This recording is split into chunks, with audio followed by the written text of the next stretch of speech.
Bienvenidas, bienvenidos a Radio Semilla. Les habla Felipe Álvarez desde Cotacachi. Este es el podcast de la Red de Guardianes de Semillas, donde hablamos de regeneración ecológica y social. Hoy tengo una invitada que me ha resultado súper interesante, se llama Varenka Smutny. Ella es parte del proyecto La Vikinga Tropical, que están en el Pacífico mexicano. Yo grabé esta entrevista antes de saber que el Javi iba a grabar un montón de entrevistas en México, así que se siente el power mexicano, pues. Varenka y su familia tienen este proyecto de ganadería y agricultura regenerativa que incluso desde lejos para mí ha sido una gran inspiración. Y más aún escuchando la historia de Varenka, de cómo es una transición desde una vida urbana a pasar a vivir en el campo en un modelo de producción regenerativa tremendo y terminar alimentando no solo a su familia, sino a 500 familias más en todo el territorio mexicano. Así que bueno, ya lo van a escuchar en sus propias palabras.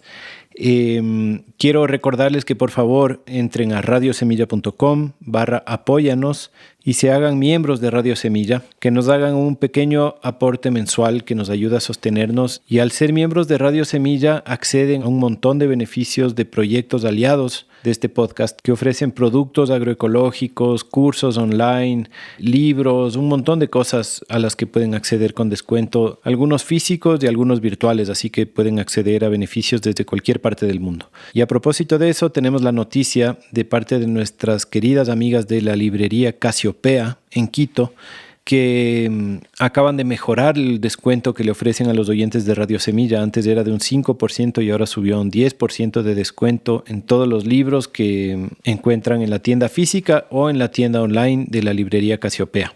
Ellas son oyentes del podcast y ellas tratan de conseguir los libros que mencionamos en las entrevistas y tienen un montón de esos. Así que entren a casiopealibrería.com, díganles que vienen de parte de Radio Semilla y si es que son miembros, reclamen su 10% de descuento en cualquier libro. También les cuento que hace poquito vino Alex Alvear acá a Cotacachi con su banda Huañucta Tonic. Alex es uno de los músicos más grandes que tiene este país, que además tiene un mensaje con el cual yo personalmente y creo que muchos compañeros de la red nos sentimos muy identificados. Y Alex tuvo la gentileza de darnos el permiso de usar sus músicas en nuestro programa, así que vamos a aprovechar ese privilegio. Al final de este programa van a escuchar el tema Semillita de Alex Alvear con Ana Cachimuel y Matías Alvear. Eso, síganos en redes, entren a nuestro canal de Telegram, sigan a la red de Guardianes de Semillas. En las notas del episodio van a encontrar muchos enlaces. También nos pueden ayudar suscribiéndose en cualquier plataforma de podcast que nos escuchen, siguiéndonos, calificándonos si es que su aplicación la permite. Muchas gracias por escucharnos, les queremos muchísimo. Espero disfruten este episodio. Les dejo con Varenka Smutny. Varenka, bienvenida a Radio Semilla. Qué gustazo tenerte aquí. ¿Cómo estás? Muy bien, muchas gracias. Gracias por la invitación. Con gusto. He estado viendo un poco lo que haces. No te conozco personalmente, te he visto un poco las cosas vacancísimas que publican, diciendo, wow, estos manes sí que hacen un trabajo impresionante. Así que tenía muchas ganas como de preguntarte un montón de dudas que me surgen al ver lo que hacen allí. ¿En dónde es que estás exactamente? Estamos en México, en la costa oeste, en el Pacífico, como a la mitad, como a unas 6 horas al sur de Puerto Vallarta o unas 4 horas al suroeste de Guadalajara, que son como las ciudades más grandecitas aquí cerca. Ya, y es como un clima medio tropical, ¿no?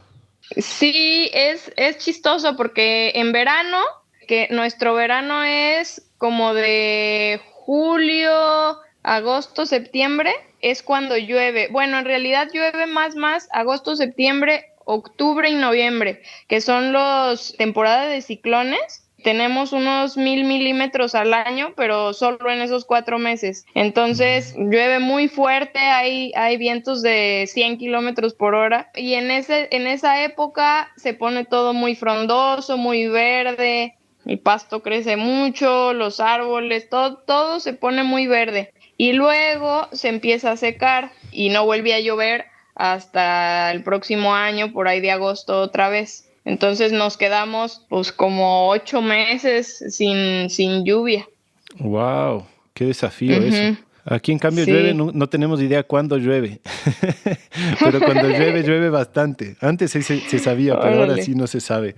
Oye, Vare, pero antes de meternos más en esos temas, me gustaría saber un poquito más de ti, de dónde vienes, dónde naciste. Cuéntanos un poquito. Mira, toda la historia. Yo nací en la Ciudad de México, que pues es una selva de asfalto tremenda. Muchísimo tráfico, edificios enormes, rascacielos. Pues la Ciudad de México se conoce, ¿no? O sea, se sabe que es un desafío de concreto.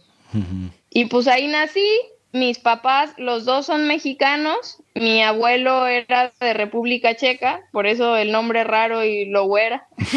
Y entonces mi abuelo se vino en la Segunda Guerra Mundial acá a México. Y pues aquí hizo su vida, conoció a mi abuela y todo sucedió para que terminara, pues nada, mis dos papás aquí y luego yo también nací aquí, mis hermanos también nacieron aquí. Pero a los 15 años, como que la Ciudad de México fue invivible en esa época porque había muchísima delincuencia.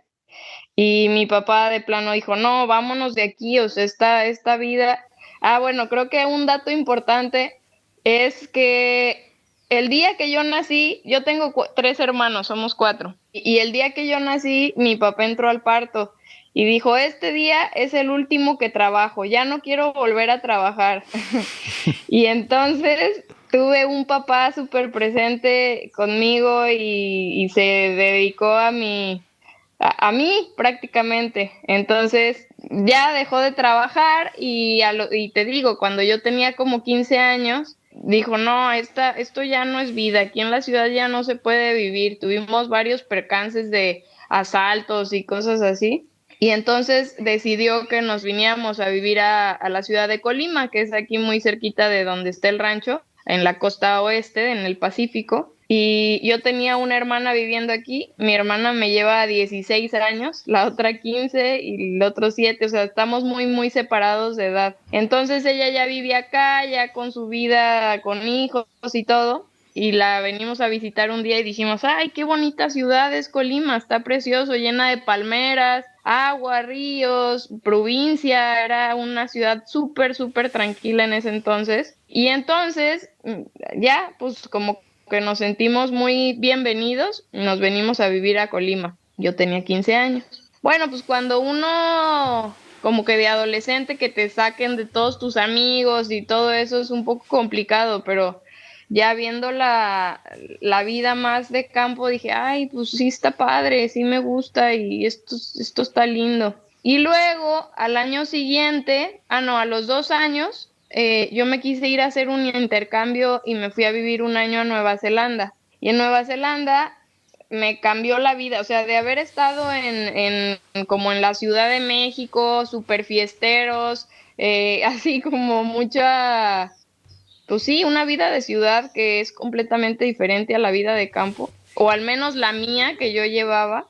Era un programa que llegas a la casa de una familia. Ellos abren su casa a cualquier niño, bueno, no cualquier niño, como que te escogen y tú no los escoges. Más bien ellos te escogen. A unos les puede tocar de que un palacio y a otros les puede tocar una granjita diminuta y a otros una ciudad y así. Y bueno, yo caí con la suerte. Era una familia muy humilde, pero vivían en una granja. Y entonces a mí me encantó la idea. Llegué y vi la granja y me fascinó. Tenían pavos y hacían jugo de elderberry y hacían lombricomposta y así, no era como muy productiva, o sea, tenían otros trabajos, pero ahí le iban sacando a la tierra lo que podían, a veces sembrábamos ajos y así poco a poco pues yo ayudaba en las tareas de la tierra y de la granja y ahí fue como que cuando me di cuenta que me encantaba, o sea, en la ciudad siempre había sido de que una niña un poco rara, porque a mí me gustaba mucho de que subirme a los árboles y como que ahí es donde me sentía a gusto, ¿no? Arriba de los árboles era mi cosa favorita, o haciendo ejercicio, yendo a patinar o cosas así, pero pues no era una niña que me ponía de que a jugar con las muñecas nada más o así, más bien me gustaban los animales y los árboles. Y pues empató muy bien con esto de la granja, que llegó otra muchachita también junto conmigo y a ella no le gustó para nada, o sea, ella sí quería su palacio, entonces pues son personalidades que se adaptan a cada cosa, ¿no? Ajá. ¿Y en tu familia había tradiciones campesinas en tus abuelos o tú eres la primera que Sí, sale de lo urbano así? fíjate que yo, o sea, durante toda mi infancia pensé que yo era la única y la verdad es que como mi abuelo se vino en la Segunda Guerra Mundial, era un poco como tema prohibido, o sea, fue una vida muy dura en donde se perdió a toda la familia y no se sabía mucho, yo no sabía mucho de mis antepasados, al menos de ese lado no, del de mi mamá sí, y todos eran urbanos. Pero entonces empecé a preguntarle a mi papá, oye, mi abuelo y esto y lo otro, y me dijo, no, pues él venía de una granja que se llama Vestvina en Praga y le gustaba el campo, pero sus papás le empezaron a decir como que la vida de campo es complicada, es difícil, la granja no da y esto y lo otro, y entonces se fue a Praga a estudiar a la universidad y luego a París y luego a Estados Unidos y trabajando en la embajada de Estados Unidos fue que empezó la Segunda Guerra Mundial y que le dijeron es que te tienes que salir porque si no aquí te van a terminar matando.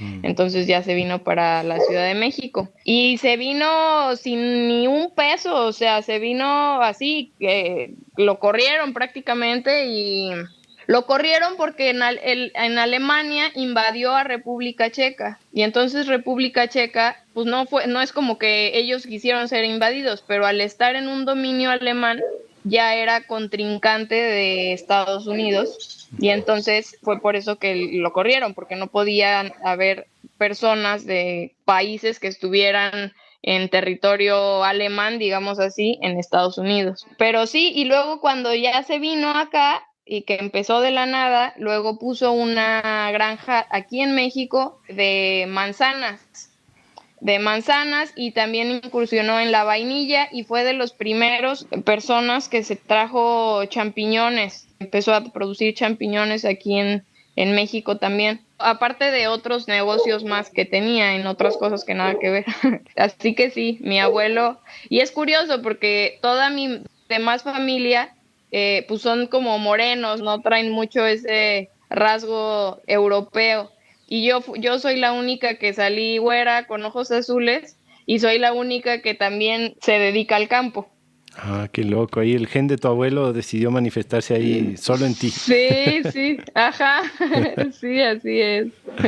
Y por ese origen checo es que te llamas la vikinga tropical. No, no tanto así, pero no, un amigo pues como que porque sí, me ven güera y así me decían la vikinga, Ajá. pero pues aquí no hace frío, entonces es la tropical, pero en realidad yo no soy la vikinga tropical, sino mi hija, yo soy la vikinga y mi esposo es el tropical y ella es la Ah, vikinga tropical. ah, Ajá. ya, ya, ya, ya, ya. Buenazo. Y entonces, tu papá y tu mamá les llevan a vivir a Colima cuando tenías 15 años, comienzas a adaptarte al campo, te vas a tener esta experiencia en Nueva Zelanda, y cuando volviste, ¿ya tenías el plan de ir a poner tu finca o tu rancho o cómo fue? No, para nada. Faltan muchas subidas y bajadas antes de eso. Fíjate que allá en Nueva Zelanda también me di cuenta que me encantaba el surf. Dije, no, esto se ve que me va a gustar mucho. Y me fui de backpack yo solita a Australia. Y entonces vi que como que esa vida de playa y así me llamaba mucho la atención. Y cuando regresé, conocí a mi esposo y entonces él surfeaba y hacía kitesurf y entonces empezamos pues a kitear, nos íbamos a acampar y yo me empecé a meter mucho, mucho al deporte, al kitesurf en específico.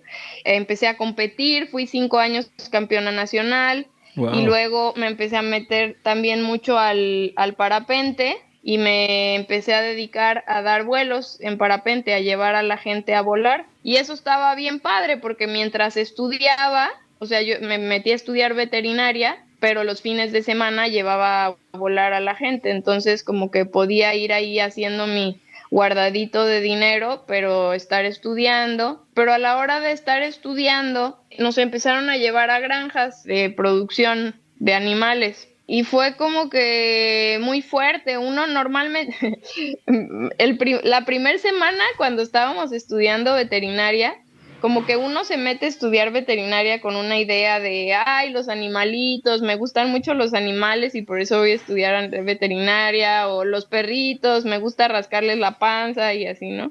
Y entonces, la primera semana que teníamos un maestro que era tremendo y nos puso a hacerle una necropsia a una cabra. Entonces, pues ya abrió la cabra, el corazón, salpicó sangre, todos nos quedamos así llenos de sangre y porque pues estaba enferma y teníamos que ver por qué estaba enferma, ¿no? La primera semana. No, pues unos se vomitaron por allá, otros estaban llorando, ¿no? Así, ¿no? Y yo estaba súper interesada con esa sangre y con todo el olor y tan vivo, todo ahí, todo tan real. Pues nada, la mitad ya no volvió Buen y filtro. yo me quedé como, sí, la verdad que sí, o sea, como que casi que denle las gracias por no hacerles perder 6 años de vida. Y entonces, yo no me esperaba eso para nada, la verdad, pero me fascina y me encanta cómo funciona el cuerpo de todo, ¿no? Tanto el humano como el de cualquier animal, se me hace así magia, se me hace mágico cómo las células se ponen, se organizan y se ponen de acuerdo para poder llevar las funciones de la vida. Me parece así milagroso. Entonces, poderlo finalmente entender y ver, a ver cómo es que por aquí va la sangre y por acá este es el hígado y el corazón y los pulmones y así se inflan y fue así como, wow, qué increíble. Pero entonces, luego también nos empezaron a llevar a las granjas de producción. Acá la escuela de veterinaria que fui yo se llama veterinaria y zootecnia, o sea, es también no solo como veterinaria de cirugías y cosas así, sino de producción. Ujú.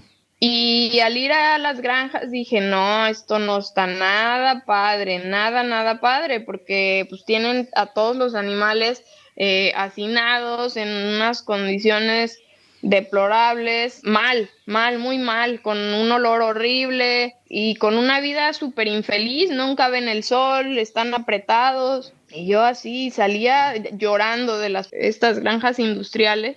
Dije, no, yo no quiero esto, yo no quiero ser parte de esto y no quiero nada que ver con esto. Y entonces, si yo sigo comiendo carne, es como decirle a la industria, quiero que esto suceda, ¿no? Porque pues soy partícipe, estoy votando para que lo sigan haciendo. Con mi dinero, con mis pesos, les estoy diciendo, sí, está bien lo que hacen y lo quiero apoyar. Y entonces dije, no voy a volver a comer nada de carne de aquí y nada de pollo ni nada de nada. Y entonces me hice vegetariana. Pero a la hora que me hice vegetariana, bueno, duré siendo vegetariana 4 años, pero pues hacía mucho deporte, hacía lo del kitesurf y o sea, era de alto rendimiento, entonces como que mis articulaciones me empezaron a molestar, sentía que no me funcionaba suficiente, o sea, como que no se me regeneraba igual, si tenía alguna lesión o algo así, me tardaba más tiempo en curarme, me sentía que no estaba dando el 100% de lo que daba. Entonces dije, o sea, sí necesito la carne, sí es parte del diseño de mi cuerpo tener carne adentro, comer carne, pero pues ¿cómo le hago? No quiero ser parte de esto y no quiero darle mi dinero a esta gente que hace todo mal. Entonces, pues platicando con mi esposo y así, mi esposo es toda la vida, toda su familia ha sido de campo, tatarabuelo, bisabuelo, todo, toda la línea hasta que ya nadie se acuerda, todos son de campo.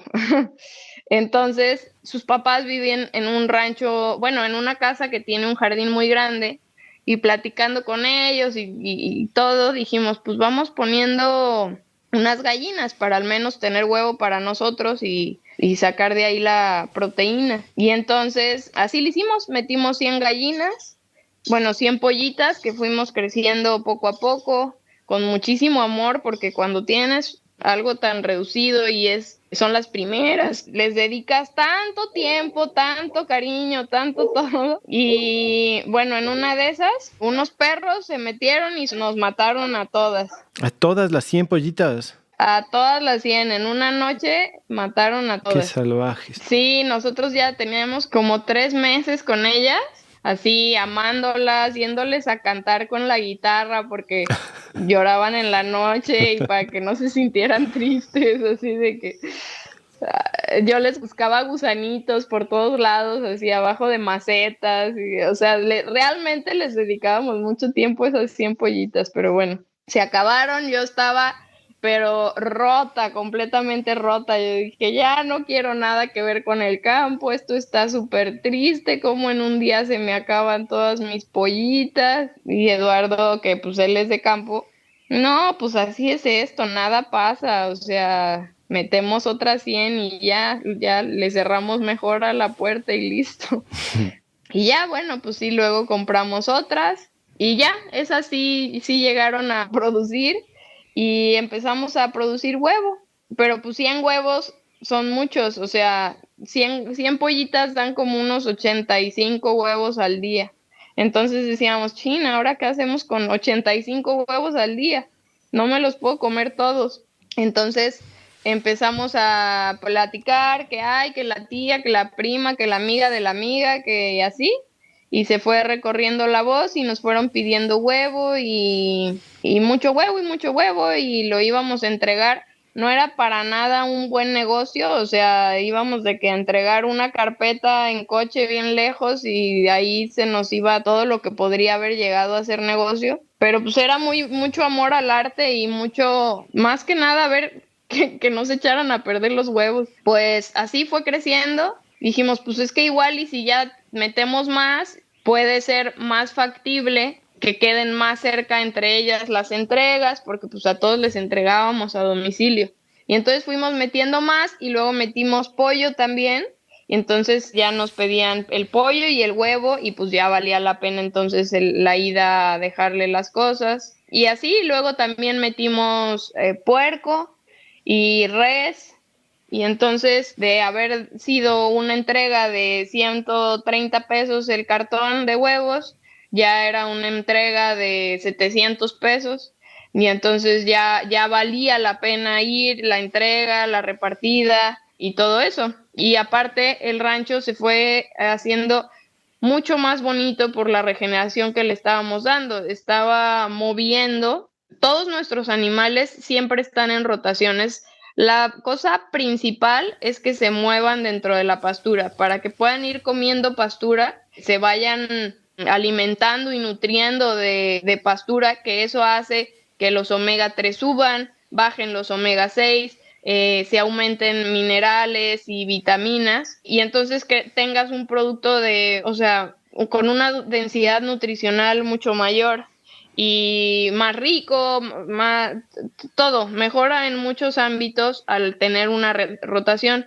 Pero también lo que haces es, si tú cortas el pasto, o sea, si una vaca va y se come el pasto y lo dejas en un punto óptimo de corte, ese pasto va a crecer más rápido que si se termina por crecer y luego se oxida. Entonces, en ese transcurso que crece el pasto del punto óptimo al punto óptimo de corte, secuestra mucho dióxido de carbono. Necesita dióxido de carbono para crecer, que es cuando más rápido crece, y entonces lo secuestra y lo fija en la tierra, en sus raíces y en su planta. Como cuando nos dicen, ay, es que los árboles dan mucho oxígeno.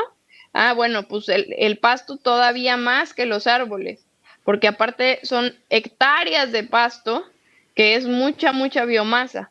Uh-huh. Y entonces así, de esa manera vamos fijando carbono en la tierra y aparte vamos fertilizándola con la popó de los animales que tiene mucho nitrógeno y entonces se hace ahí un complemento de nutrientes muy fuerte que va haciendo a la tierra también que tenga más, haz de cuenta que las raíces de la pastura se meten a la tierra y a la hora que se poda la pastura, o sea, porque una vaca va y se la come, dice, no, pues ya no necesito todas estas raíces para vivir porque ya estoy más chiquita, entonces me sobran raíces. Entonces las mata, ella solita se corta sus raíces, digámoslo así, y queda esas raíces como carbono en la tierra, esas raíces muertas que ya no quiere la planta como carbono en la tierra, pero también como tuberías por adentro de la tierra. Entonces hace que la tierra, de haber estado dura como un piso de concreto, tenga tuberías y sea más bien como una esponja, que si tú le echas agua, absorbe y se filtra el agua en vez de simplemente irse y robarse los minerales de arriba y como resbaladilla no se quede ahí, sino eso también pasa con el pastoreo, que se filtra el agua. Y todo esto tú lo ibas estudiando mientras lo aplicabas, ya había un conocimiento de la familia de tu esposo, entiendo que ya habían tenido animales, pero normalmente las familias del campo no es que saben ya de plano de la ganadería regenerativa y de la rotación de los animales y la sucesión y qué sé yo. ¿Comenzaron ya habiéndolo estudiado? ¿Lo fueron entendiendo en el camino? ¿Cómo fue esa parte? Fue como un poco empírico. Mi suegro ya había tenido ganado antes y sí, los tenía entre limones. Y sí tenía un manejo rotacional, pero muy empírico, o sea, como que él lo que iba pareciéndole lógico es lo que hacía, pero no es como que estudió a Alan Savory o a Wassan así, sino que iba moviéndolo ahí como le parecía correcto a conforme la pastura fuera siendo necesaria. Y este era un proyecto conjunto también con tu suegro, o sea, esto era todavía en la tierra de tus suegros. Empezamos como los primeros 3 años con mis suegros, pero con poquitas, o sea, tuvimos ahí como unas 500 gallinas y también algunos pollos, pero ellos, digo, tenían sus proyectos aparte, no se les hacía así padre que nosotros anduviéramos con nuestros proyectos, pero no estaban muy metidos en lo nuestro. Ujú. Sí les gustaba como el interés y las ganas de hacer algo nuevo y diferente, pero te digo, no estaban así como dedicados al 100% en esto. Ujú. Y luego ya nos venimos para acá porque pues en la casa de mis suegros ya eran demasiados animales y como que había demasiada densidad y ya no cabíamos. Y nos venimos a un rancho que es de mi suegro, que lo tenían así como abandonado. Sembramos palma de coco y nos venimos acá con todas las gallinas y los pollos y ya aquí ya metimos puercos y las reses las tenemos en otro rancho que rentamos. Ajá. Cuéntanos un poquito antes quiero entender como el diseño en general de tu finca, qué nomás tienes, qué sistemas tienes y todo, pero antes de eso tal vez es importante que nos cuentes un poco más del ecosistema en el que están.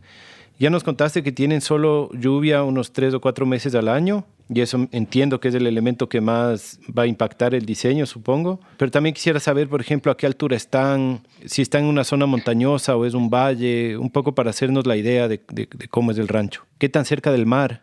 Mira, nosotros estamos a 2 kilómetros del mar. Ah, O sea, cerca. sí, te puedes ir corriendo a la playa.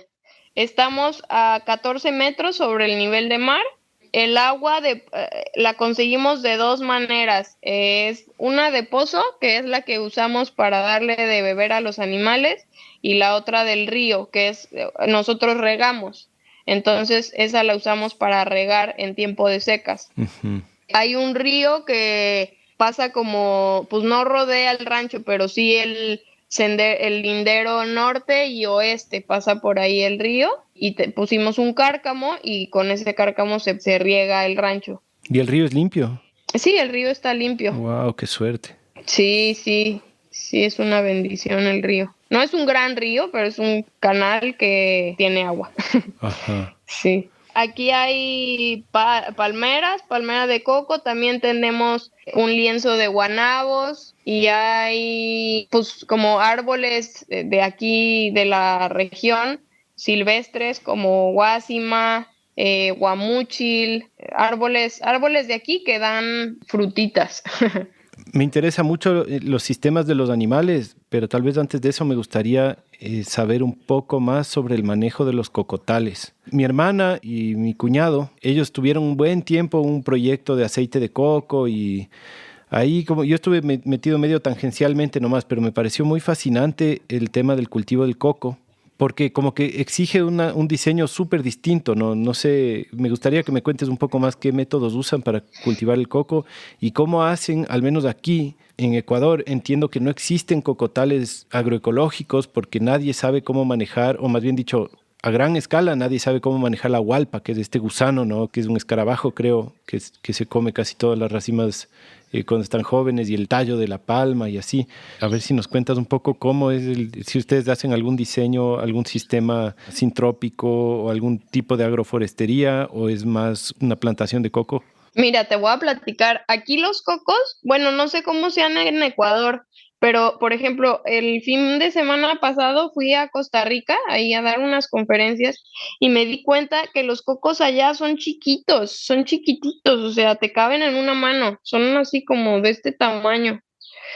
Aquí los cocos son como así, Ujú.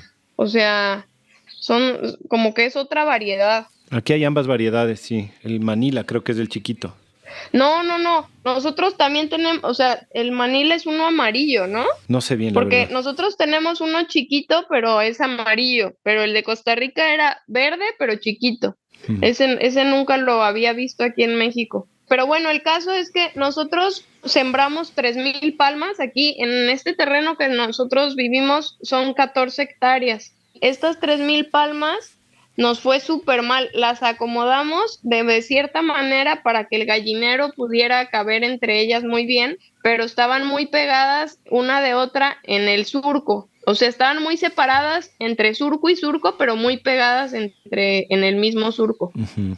Y nos fue pésimo. Se murieron muchísimas palmas por esto que dices del mayate picudo, que sí, efectivamente es un mayate que entra al cogollo de la palma, deposita ahí su larva, la larva se mete dentro del tronco y se empieza a comer el tronco por adentro y mata a la palma. Es un problema que dura de los primeros 10 metros de la palma. Si la palma logra crecer arriba de 10 metros, ya no le pega el mayate porque el mayate ya no puede volar más arriba de esos 10 metros. Entonces aquí se tiene un problema tremendo de que todo el mundo está envenenando a sus palmas, o sea, les inyectan veneno para matar a ese mayate, pero pues nosotros no hicimos eso, nosotros se nos empezaron a morir las palmas. En ese momento pensamos, híjole, ya qué tristeza las palmas, y así, pero yo creo que ahorita es algo bueno que sucediera eso porque nos ha dado espacio para tener mucho más pastura y poder hacer un manejo realmente combinado con todo. Entonces, no sé, a veces con esto del campo y así uno piensa que las cosas están saliendo mal, pero a veces es por alguna razón más allá de lo que podamos ver en ese momento. Entonces, las palmas que quedaron vivas ahorita, igual y es menos de la mitad, ha de ser como un 40%, pero esas palmas ya son súper fuertes al mayate, ya no se mueren y ya tenemos una genética resistente a esos. Hmm. Y aparte son palmas muy buenas, con cocos muy abundantes, y se quedó lo fuerte sin forzarlo, pero es lo que sucedió así solito. ¿Y con qué asocian las palmas? ¿Con qué otras plantas? Nosotros tenemos las palmas y abajo el pasto para los animales. Mm. Pero mi tirada, así, o sea, mi sueño es tener en los mismos surcos de las palmas árboles frutales como rambután, carambolo, cítricos, plátano, pitahaya, y tener como esos mismos surcos y entre los surcos pastizal para los animales. ¿Y el suelo soporta todo eso? Es decir, ¿la palma no necesita como una cierta arenosidad en el suelo o alguna condición distinta? Porque casi siempre se ve los cocotales o los palmares, digamos, sin muchas asociaciones en el suelo. Como que no crece tan bien el pasto, no crecen bien otros árboles o es simplemente porque no se le da un buen manejo? Sí, no, yo creo que es porque no se le da un buen manejo. Yo aquí conozco huertas que tienen palma, plátano y limón, Mm. y sí lo llevan bien. Lo que sí suele pasar es que las palmas aguantan niveles de arenosidad y de salinidad más altas que las demás plantas. Entonces, al ser las únicas que pueden estar en ciertas áreas, se aprovechan para eso. Pero no es como que si tienes un rancho que sea fértil y entonces no se puedan dar las palmas por eso no existe, sino más bien se aprovechan para lugares que otras cosas no se podrían aprovechar. Ujú. Oye, ¿y la hualpa esta, no me acuerdo cómo le llamaste tú, el gusano, ustedes se lo comen? Mayate picudo. Fíjate que yo sí he llegado a abrir troncos y me he comido a los mayates, pero no es una práctica para nada común aquí en México. De hecho, nos vieron así como las cosas más raras que pueden existir. Pero sí he escuchado que en el Amazonas no solo se la comen así porque, ay, chin, se me murió la palma, sino que la reproducen para poder comerse la larva. Sí, tú en todas las ciudades, o sea, en todas las comunidades, pero en los pueblos amazónicos, en las ciudades, se encuentra en todas las esquinas una parrilla con estos gusanos ahí. Y son bien ricos. Wow, qué padre, qué padre, qué padre. Sí, o sea, a mí me encantaron. Sí, me parecieron como súper densos nutricionalmente. O sea, Sí. sentía como, ay, comí poquito y ya no necesito más. Sí, y tienen la manteca así como de la palma, se le siente esa Sí, grasa así súper potente. sí. Hasta cuando haces pipí se nota. Oye, Vare, ¿y qué más producen de su palmar? ¿Se concentran más en el coco para el agua de coco o más en el coco seco para cocinar? ¿Qué nomás usan? ¿Sacan aceite? De las dos cosas se usa para el agua de coco y también coco seco, pero la verdad es que estamos desaprovechando mucho el coco, o sea, viene un señor y lo corta y lo vende y así, ¿no? Uno de los proyectos que tenemos próximos es empezar a cortar nosotros nuestro propio coco y empezar a vender el agua de coco también. Y el aceite de coco está en boga también en todo el mundo, ¿no? Me imagino que, claro que requiere un poco más de tecnificación así, pero tampoco es tan Sí, complejo. sí, exacto. No, a mí se me antoja más para el agua de coco porque sí, como bien dices, el aceite se necesita más herramienta y más proceso y aparte porque como nosotros ya vendemos manteca y tallow que ya se usa para cocinar, entonces como que más bien necesitamos agua, no más Ujú. aceites. Claro. Manteca, por si acaso, hablas de la de cerdo, supongo, y el tallow, el cebo de vaca. Sí, así es. Ujú. Bacán. Le voy a recomendar a la gente y voy a poner en las notas del episodio el video que tienes en YouTube de la oda al cocotero, creo que se llama. Sí. Qué cosa tan increíble. Ese señor que sale en el video es el que viene a cosechar los cocos de su palmar. Sí, ese señor, haz de cuenta que ese palmar es del rancho que nosotros le rentamos para tener ahí abajo a las vacas. Abajo de ese cocotero tenemos a las vacas. Ya. Pero aquí en el rancho de las 14 hectáreas en el que vivimos, las palmas son más bajitas porque nosotros las sembramos, no están tan altas, tienen pocos años. Ya. Bueno, es increíble la técnica para subirse y treparse Sí, y lanzarse de un árbol a otro. Es una cosa no, brutal. increíble. Sí, Ajá. sí, sí, sí, está increíble. Son como monos. Sí, bacán. Bueno, ahí les voy a poner las notas para que no se queden con la curiosidad. Ahora sí, cuéntame un poco más del diseño de la granja. ¿Qué nomás tienes? ¿Qué animales nomás tienes? ¿Y cómo se relacionan unos con otros? Tenemos gallinas, pollos. La gallina es para producción de huevo, el pollo es para producción de carne. Tenemos también pavos, puercos y vacas. Cada uno está en un sistema separado y diferente.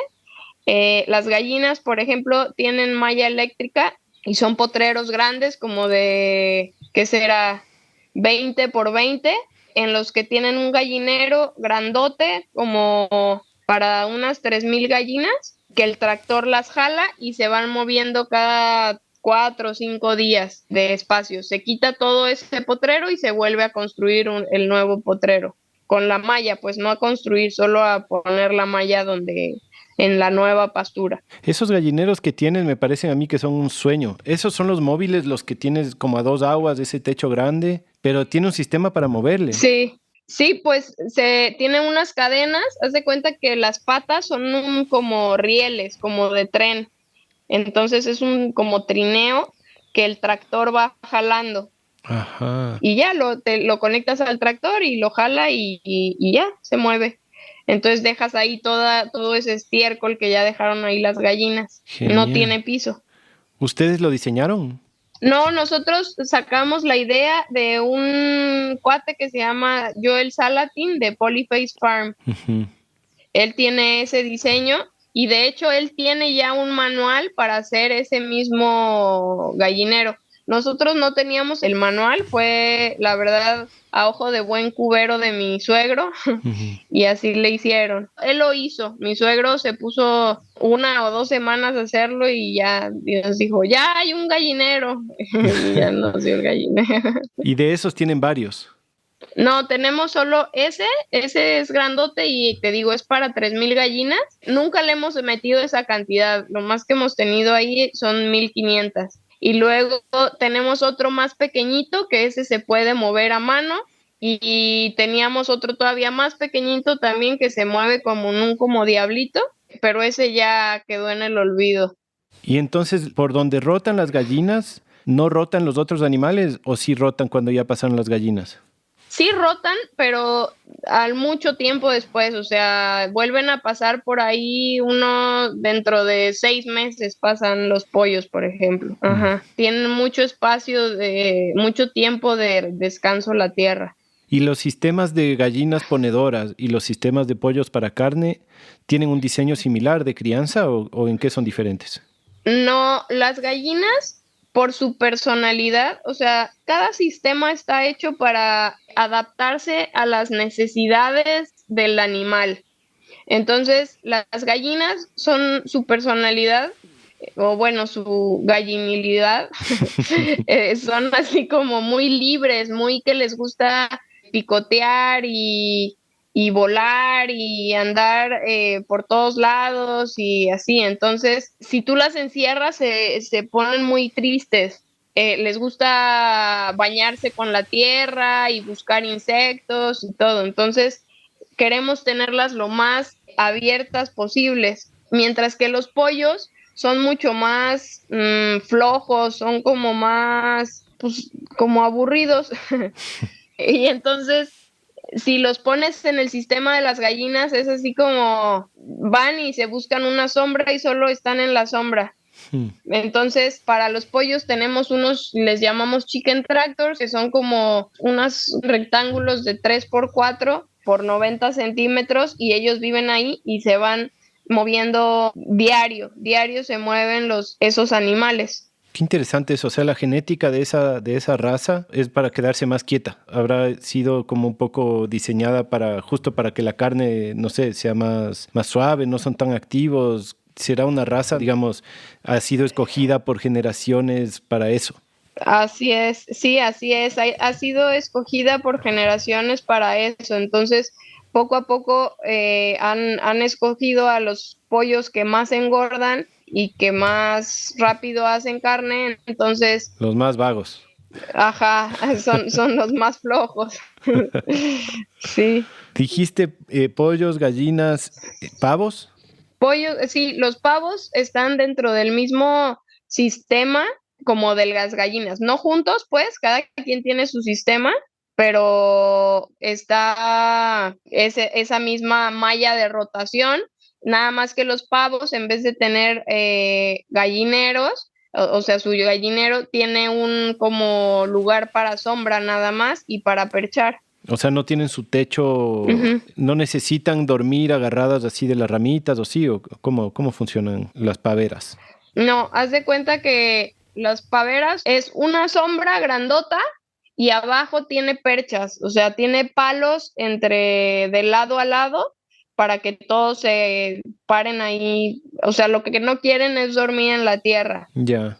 pero se suben y ya ahí se sientan y ahí se quedan y luego ya en la mañana se bajan y lista. Y el pavo lo usan para carne también.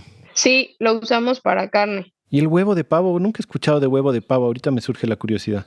No, casi no se usa, es que se tardan 6 meses en producir las pavas y es caro, o sea, llevar una pava 6 meses es caro y no producen muchísimo, o sea, en su pico de producción sí ponen uno diario, pero dura muy poco el pico de producción. Es un huevo un poco más grande y es muy nutritivo, pero tampoco es así como que la panacea, pues. Ujú. Después dijiste cerdos. Los puercos, los bordos, haz de cuenta, ¿ves por donde les platiqué que estaba el río? Ah, pues del río, pegadito al río, hay como una tipo selvita, que no es pastizal, sino es así como mucho más silvestre y puros árboles, pero aquí los árboles no son muy altos que digamos, sino como que son árboles más chaparritos y ponemos 2 hilos eléctricos, o sea, hacemos un potrero como de, ¿qué te diré? Unos 40 metros por 20, 40 por 20, y entonces ponemos esos 2 hilos eléctricos delimitando esa zona y los puercos van adentro y tienen su comedero y su bebedero. ¿Cuántos puercos? Son tandas como de 40 puercos. Ese espacio sí han de necesitar rotar más pronto, supongo, ¿no? Porque los manes sí son, comen bastantísimo y se mueven bastantísimo, ¿no? Sí, bueno, lo rotamos como cada 4 o 5 días. Ya. ¿Y qué comen? Es una mezcla de granos, sorgo, maíz, trigo, soya y pasta de coco. ¿Y cuánto de eso sale de la propia finca? De esos granos, nosotros no tenemos esos granos. Un amigo los produce y los revuelve y ya nos los vende. Ah, bueno, pero son de una fuente cercana y confiable. Más o menos, ¿eh? O sea, no, sí los revuelve él, pero también si no, o sea, sí compra él granos también y así, no es como que completamente, no me atrevería yo decir, ay, sé perfectamente de dónde vienen estos granos.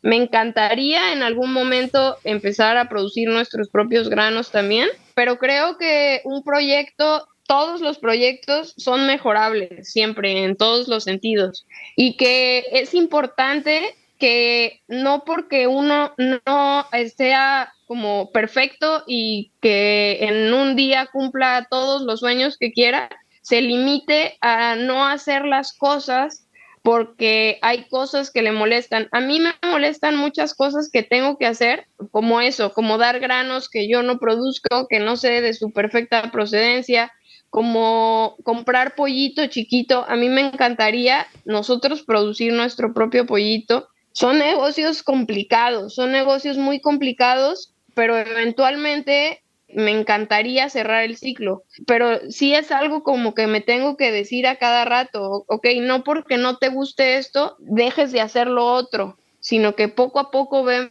mejorando el proyecto y ve logrando más hacia lo que quieres hacer en conjunto. Ujú. Que la búsqueda de la perfección no opaque o no detenga cualquier acción, ¿sabes? Claro, lo perfecto es enemigo de lo bueno, dicen. Sí, exacto. Yo tengo un amigo que hace un par de años se puso también a criar chanchos. Tiene no tantos, no sé, unos 20, 30 chanchos en una finca agroecológica acá en un sector un poco más tropical, en el INTAJ. Y desde que tiene los chanchos ya no puede traer toda la comida que traía porque dice que los chanchos devoran todo. O sea, la yuca, el Ajá, jackfruit, todo o sea, la mayoría de la producción le tiene que dar a los chanchos ajá. y aparte de eso, igual suplementar un poco más. O sea, ellos sí son de alta demanda, ¿no? Sí, sí. No, ahorita en Costa Rica que acabo de estar, también vimos a unos que ellos sí les dan de comer lo de un restaurante y está padre porque van los mismos chanchos sembrando las semillas que ya se comieron de lo que comieron en el restaurante. Mm. Entonces, eso está interesante. De hecho, yo llegué antier y dije, ay, ya nosotros les vendemos a unos restaurantes pollo y así, y entonces les dije que nos den sus desechos y sí, ya va a empezar a suceder también. Entonces, igual y pues ya va a ser la novedad eso de dar de comer esos desperdicios. Con las gallinas y los pollos no me gustó hacer eso, sí lo había hecho, pero cambia mucho el sabor del huevo. O sea, los aceites y eso. sí, y aparte, bueno, salió camarón en la comida de las gallinas y entonces sabe a pescado el huevo, y cosas así que sí, como que pues no está tan padre que a cada rato supiera a pescado. Por eso tuvimos problemas de eso y lo dejamos de hacer. Claro. Otra cosa que me parece loca de esto de la demanda de los chanchos de comida. Aquí, por ejemplo, hay un fenómeno aquí en Cotacachi, donde yo vivo, que los campesinos tienen en general sus 2 o 3 chanchitos, ¿no? Y para poder darles de comer, hay gente que va a trabajar horas pelando papas, por ejemplo, para restaurantes o cosas así, sin paga, solo para poder llevarse los restos para poder darles comida a los chanchos. ¿En serio? Sí, dedican sus Wow. horas del día para poder darles de comer a ellos, porque claro, es una locura lo que comen. Después de eso, las vacas, ¿no? Vi recién, de hecho en Costa Rica creo que te fuiste a un encuentro de ganadería regenerativa, ¿no es cierto? Sí, así es. ¿Nos quieres contar un poquito cómo es su sistema de ganado? Sí, el sistema que manejamos es también rotacional y es con hilo eléctrico, con un solo hilo, y se van moviendo potreros entre... Hay una zona que, pues como te comentaba, era la de los palmares, y hay otra zona que no hay palmar, sino nada más pastizal. No están los potreros ya hechos. Me di cuenta que en Costa Rica ellos dejan los potreros hechos y nada más los van moviendo. Acá no, acá quitamos todo y se pone todo al día siguiente, y al día siguiente otra vez se pone el hilo eléctrico y así. Entonces, con poquito hilo puedes funcionar bien, no vas haciendo uno por uno. Pero creo que sí está más a gusto eso de dejarlos fijos. Claro, más cómodo. Sí, más cómodo, pero pues no sé si sí se pueda, porque nuestro sistema de riego es móvil. No sé si lo ubicas, el Keyline. Ajá. Entonces usamos ese, pero también hicimos uno nosotros que es parecido al Keyline, pero con aspersores mucho más fuertes, o sea, con cañones. Entonces tenemos que moverlo con el tractor y lo movemos diario, y estar como que pasando entre los hilos eléctricos, y eso se complica. Por eso también tenemos ese sistema de que se va moviendo día por día el hilo. Entonces, ese riego usan para los pastizales de las vacas. Y ellas comen 100% pasto. Sí, ellas comen 100% pasto. Unos 2 o 3 meses en secas, también o sea, sí están en pasto y siguen comiendo pasto, pero les suplementamos con punta de caña, con rollos de caña. Ah, ya. Tú estás en una zona de bastante cultivo de caña de azúcar. Sí, yo estoy en una zona de mucho cultivo de caña. De hecho, mi suegro es cañero, y una de mis metas máximas, así de vida de este lugar, es convertir en esta zona, que es tan cañera, hacer que nadie queme su caña. Mi suegro compró una máquina para hacer rollos de caña, y entonces dejó de quemar él la caña y ahora hace esos rollos, sirven para el ganado, y el chiste es empezar a enseñar a otros agricultores cañeros a que ellos hagan sus rollos, a que igual y les rentamos la máquina, o nosotros mismos podemos dar ese servicio, o lo que sea, como quieran, pero que no quemen la caña. O sea, los campos de hectáreas de caña después de la cosecha los queman para volver a sembrar. Así es. Lo que pasa con la caña es que la caña es una gramínea, como el pasto, ¿no? Haz de cuenta, imagínate un pasto, pues eso mismo es la caña. Solo que la caña tiene el tallo muy grueso y ahí se concentra mucha azúcar. Pero todo lo demás, toda la hojarasca, al ingenio azucarero, al que va a convertir esa caña en azúcar, toda esa hoja no le sirve. Entonces le dice al cañero, quémala. Y entonces el cañero la quema para que el flete, o sea, para que en el camión del traslado del rancho al ingenio cañero donde se va a hacer azúcar, quepa más tallos en el camión en vez de hoja, y no se desperdicie eso en traslado. Pero al estar ellos quemando, dañan muchas cosas, dañan en primera todo ese dióxido de carbono que la caña ya secuestró del ambiente durante todo un año. En una noche de quemar la caña se va a liberar al ambiente otra vez. Claro. Entonces es un desperdicio.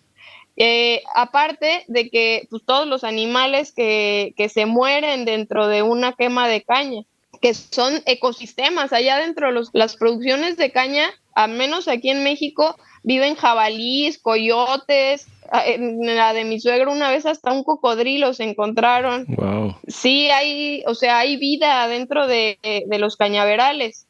Entonces, si uno quema la caña, pues mata a todo lo que ahí esté adentro. Y además, todos los animales que podrían comer de eso que se quema, ¿no? Sí, también, exacto. O sea, sí, pues imagínate, es muchísima biomasa. Salen cientos de rollos de caña para alimentar a muchos animales que al menos aquí en esta zona, en secas, se mueren de hambre. O sea, se quedan flacos y se mueren porque no hay manera de que puedan sobrellevar una vida sin alimentarse. Qué locura, ¿no? Uh-huh. Es impresionante porque pues es cuestión de manejo a fin de cuentas. Total. Para volver un poco a lo de los animales, me gustaría que me cuentes un poquito tu proceso personal con respecto a eso. Habiendo venido de una vida urbana y con todo este tema de la sensibilidad al maltrato animal que te hizo ser vegetariana un tiempo, ¿cómo fue como tu experiencia personal de transformarte en una persona que cría y faena y despieza y vende animales? Híjole, fue bastante fuerte. La verdad es que me costó mucho trabajo porque me encariño mucho. Entonces, pues a mí me gusta mucho hacerlos parte de mi vida. No sé, es difícil. Una vez tuvimos una puerca que se llamaba Petunia y yo ya no la quería matar porque era la puerca que la teníamos para maternidad. Pero entonces dejó pues ya de ser viable tenerla y tuvimos que sacrificarla.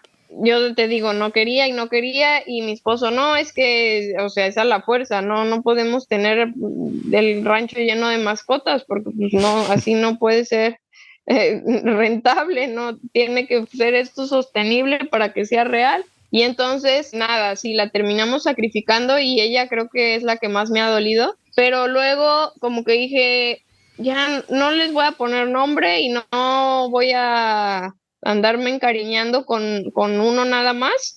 Entonces, si me quiero encariñar, me tengo que encariñar de todos al mismo tiempo. Uh-huh. Y entonces fue como que verlo como un ciclo y como lo que es, o sea, como en la vida acarrea muerte a la fuerza, o sea, sin vida no hay muerte y sin muerte no hay vida y es parte de un ciclo y de un proceso, así como cualquier cosa, ¿no? O sea, como un árbol va creciendo y no quieres que el árbol sea grande o no sea chiquito o no dé fruto o sea, hacer una parte que no quieras de un ciclo no se puede, es parte de lo que es, de un ciclo natural. Entonces, creo que mi meta y mi visión va mucho más grande que mis apegos o que mis caprichos sentimentales y lo veo así como lo que es, como una ayuda a la regeneración de la tierra más que yo quererme encariñar con ciertos animales u otros. Me encanta eso que dices porque creo que es bueno darse cuenta de ese matiz que existe, ¿no? Yo conozco mucha gente que me dice, no, es que yo no podría matarles porque me encariño, ¿no? Y otra gente que dice como más bien, nada que ver, así es la vida y eso es lo que hay que hacer. Pero creo que es importante darse cuenta de eso, ¿no? De que no son dos extremos y no son cosas exclusivas la una de la otra. Es decir, lo que tú dijiste me gusta porque dijiste, me costó mucho trabajo porque me encariño. Y eso está bien, como esa es la realidad. Pero tal vez a veces darse cuenta de que, claro, no es fácil y cuesta trabajo, pero no quiere decir que no se pueda. ¿no? O sea, Ujú. cuando justamente, o sea, si vamos a hacer algo en esta tierra y si vamos a trabajar por la regeneración, nos toca de alguna manera salirnos de nuestras zonas de confort y trabajar en las cosas en las que nos toca trabajar. No quiere decir que para todo el mundo eso sea matar animales, pero ese punto de vista me parece importante resaltarlo, ¿no? Como, sí, me cuesta, pero toca hacer el trabajo que toca hacer, ¿no? Me parece bonito eso, pero me queda una duda más pragmática y técnica. ¿Cómo hacen para faenar animales mayores? Porque al menos aquí, y no sé si esto está pasando allá, han pasado leyes en donde hacen ilegal por leyes sanitarias, de sanidad agropecuaria y cosas así, al punto en que en Ecuador existen apenas 2 camales privados y son solo de las gigantes corporaciones, ¿no? De ahí nadie tiene el derecho legal de matar una vaca o despostar una vaca. Y claro, sacar el permiso para tener un camal en tu finca es prácticamente imposible. ¿Cómo funciona allá? ¿Ustedes mismos faenan a sus vacas, a sus cerdos? ¿Cómo funciona? Fíjate que nosotros hicimos un rastro que, a ver, ¿camal qué es? Supongo que es un rastro, es el lugar donde vas a matar y despiezar un animal. Ok, sí, nosotros hicimos aquí, construimos un rastro en el rancho para no tener que trasladar a los animales. En el traslado es donde más se estresan los animales, porque pues nunca han vivido eso, ¿no? Siempre están en tierra, en rancho, y de repente los subes a un vehículo que dicen, ¿qué onda? ¿Por qué se está moviendo y está encerrado? Y es como muy raro para ellos ir en un vehículo. Entonces, nosotros queríamos tener aquí el rastro y lo construimos, quedó bien padre nuestro rastro y todo.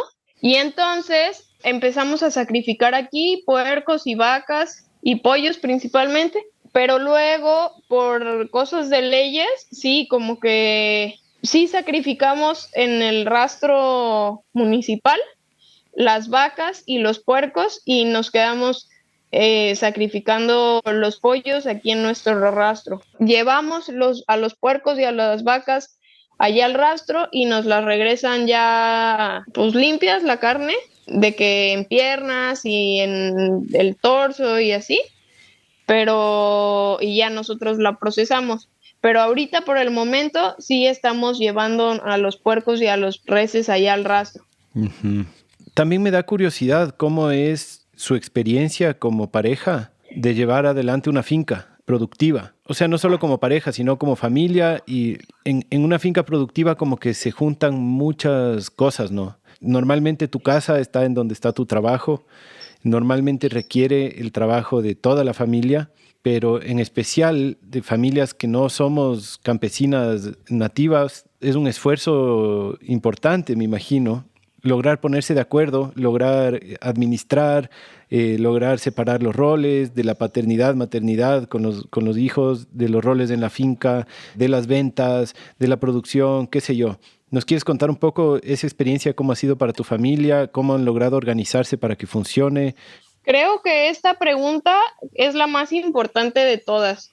Si uno no tiene un equipo, no creo que pueda hacer mucho. O sea, con las manos que uno tiene no son suficientes para producir y para cambiar y para hacer un cambio realmente importante en la tierra y en la regeneración de un espacio. O sea, nosotros, por ejemplo, damos de comer a unas 500 familias a la semana. Entonces, para mí está padre poder crecer y hacer un cambio real, sentir que realmente estoy haciendo la diferencia en la tierra y en la alimentación de la gente, al menos ahorita que veo que se necesita tanto. Igual y si ya todos estuviéramos iguales y ya solo se necesitara que yo hiciera mi cachito de tierra y listo, pues está bien, ¿no? Con mis 20 metros tengo, pero veo que es tan necesario en todo el mundo hacer esto que siento que se tiene que crecer.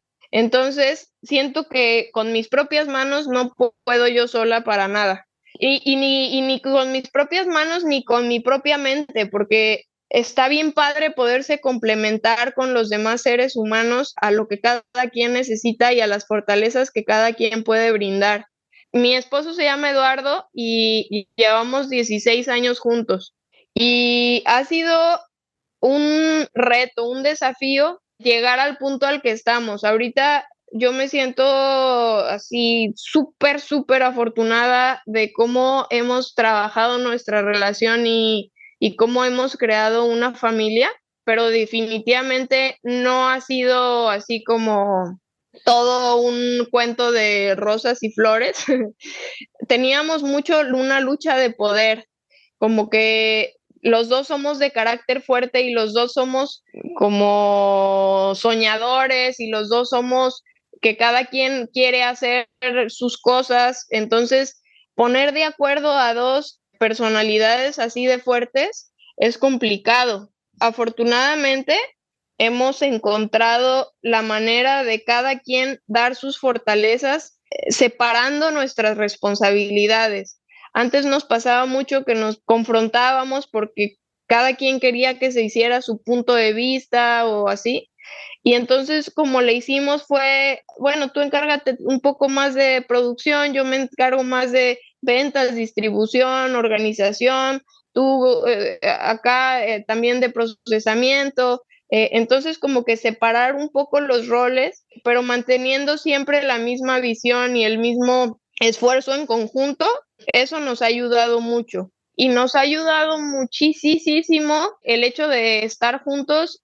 Por ejemplo, a veces yo ya me rindo y estoy cansada y no quiero más y los problemas me agotan, o a veces él se siente así y dice, ya no puedo más y esto cómo se va a resolver y así, y yo lo levanto o él me levanta, y esa unión es lo que ha hecho este proyecto exitoso, el hecho de que juntos hacemos que sea inquebrantable nuestra misión.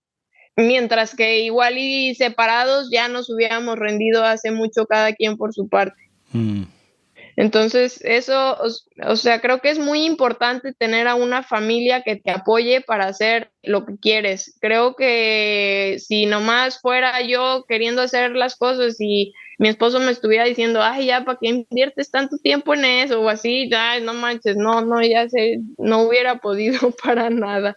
Importantísimo, ¿no? O sea, siempre decimos en este podcast, ¿no? La parte social es como básica para poder llevar a cabo la parte ambiental, ¿no? Si es que no logras poner en orden la familia, poner en orden la comunidad, ¿cómo vas a poner en orden un pedazo de tierra o Así complicado es, es? Ajá. totalmente. Bien.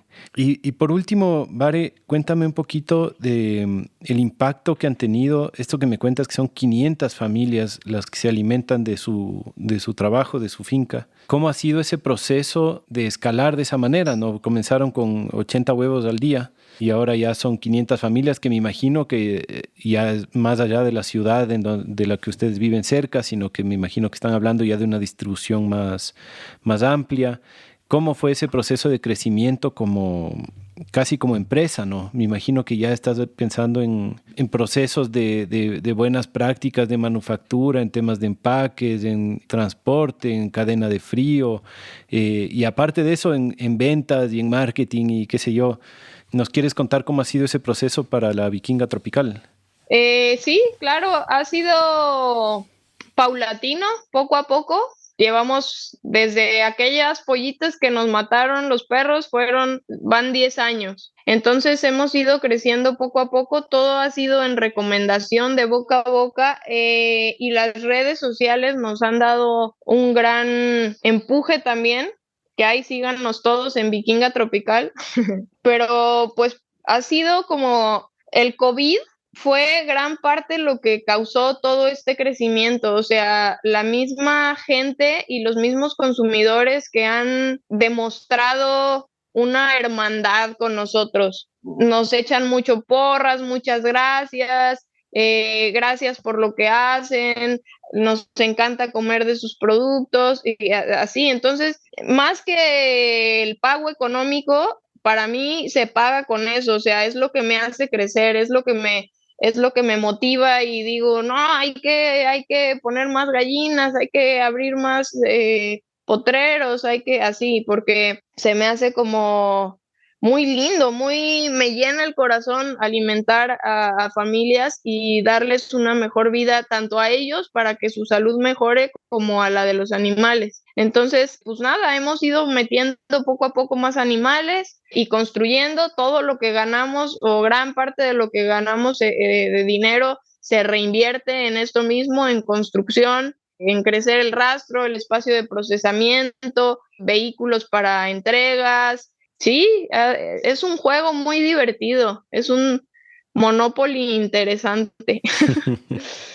Qué bonito. Y también se arma una comunidad, ¿no? O sea, por más que ya sea gente que no está necesariamente al lado suyo, pero ya es comunidad, ya es familia, ¿no? El uno le alimenta al otro, el otro le alimenta al uno Sí, me imagino que también, bueno, mientras creces tal vez se hace más difícil que sean amistades con todos sus clientes, así, pero tú te sientes que esto es una comunidad que te sostiene.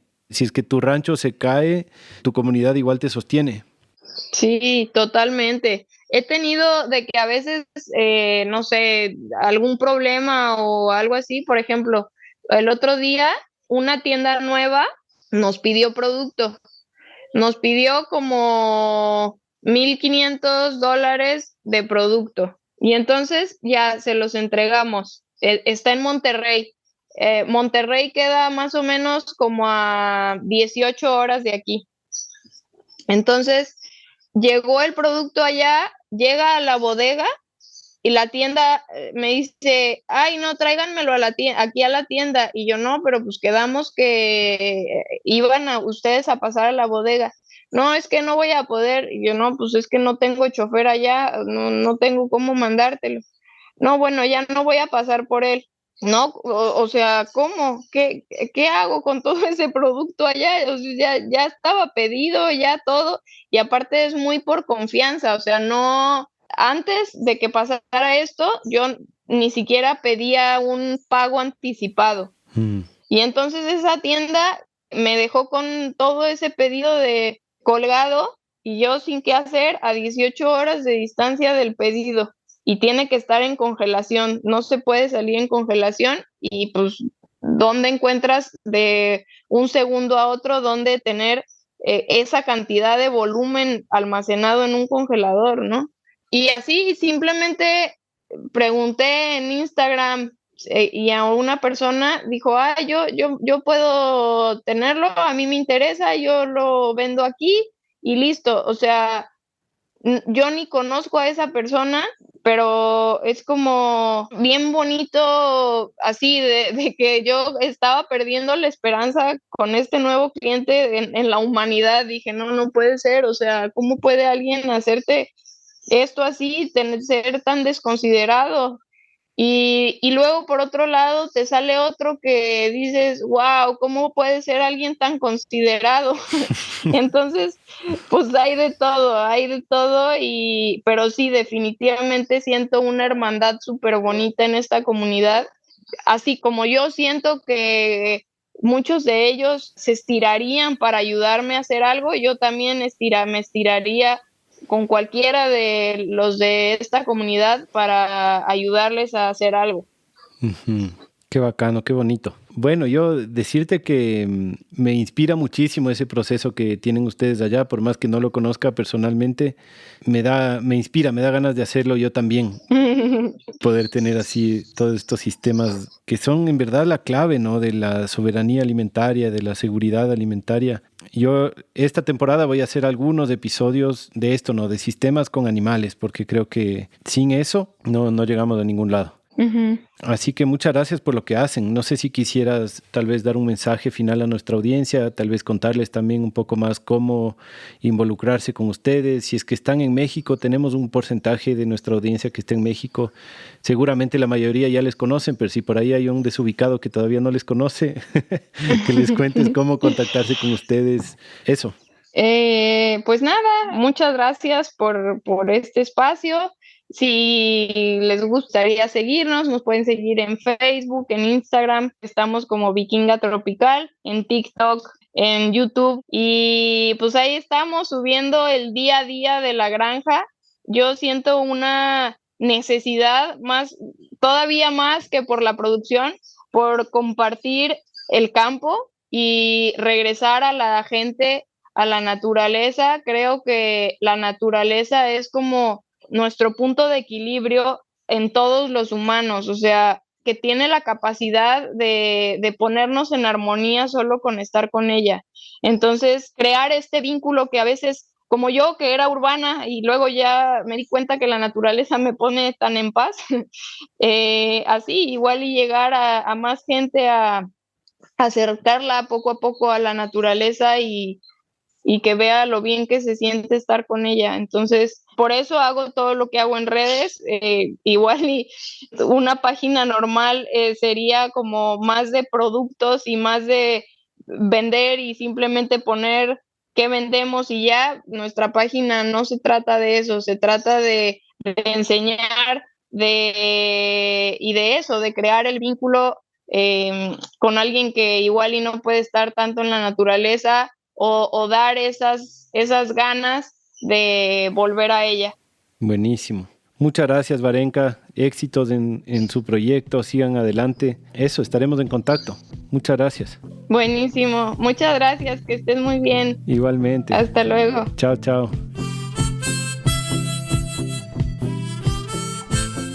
Si te gustó este episodio, si lo encontraste valioso, si aprendiste algo, por favor considera convertirte en miembro y hacer un aporte mensual a Radio Semilla, que esa es la manera en la que nos sostenemos.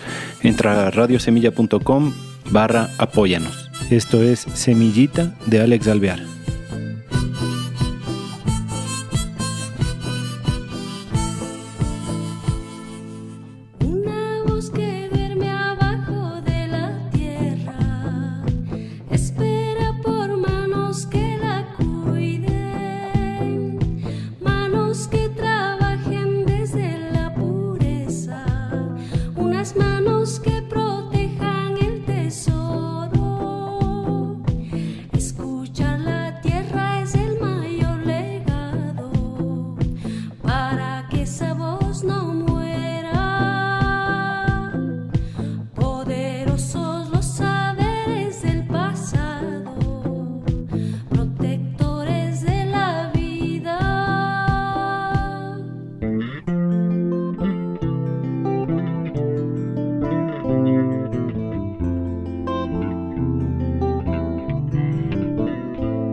Desapercibidos, marginados por lo injusto del progreso, invisibles a las selvas de cemento, más vida sin ellos no hay, protectores los saberes del pasado, más vida sin ellos no hay.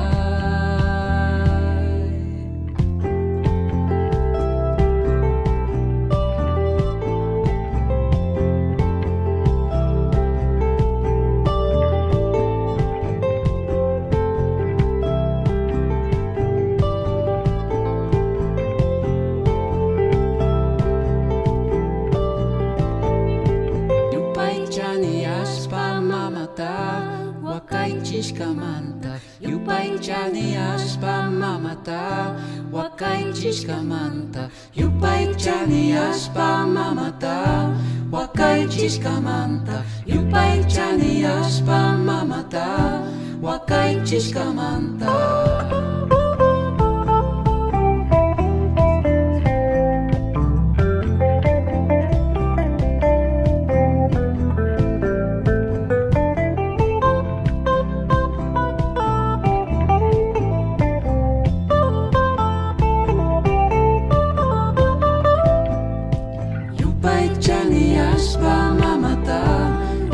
Chiskamanta, yupai chani aspa mamata, wakai chiskamanta, yupai chani aspa mamata, wakai chiskamanta,